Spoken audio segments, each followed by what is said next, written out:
நாட்களில் நீங்கள் நிறைய தேவையோடு இருப்பீங்கன்னு நினைக்கிறேன். பணத்தேவை இருக்கலாம், பொருள் தேவைகள் இருக்கலாம்.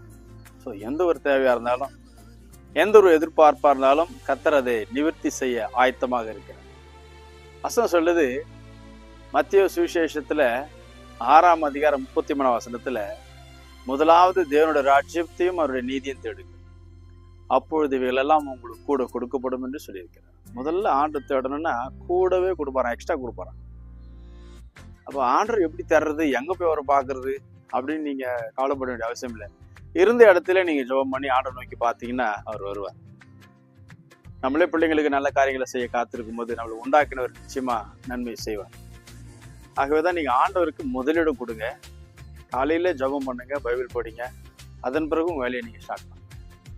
முதல் இடம் ஆண்டவருக்கு கொடுத்தீங்கன்னா நீங்கள் எல்லாத்துலேயும் முதலிடத்தில் இருப்பீங்க. தேங்க்யூ. God bless you. கர்த்தர் உங்களை ஆசீர்வதிப்பார். ஆமென்.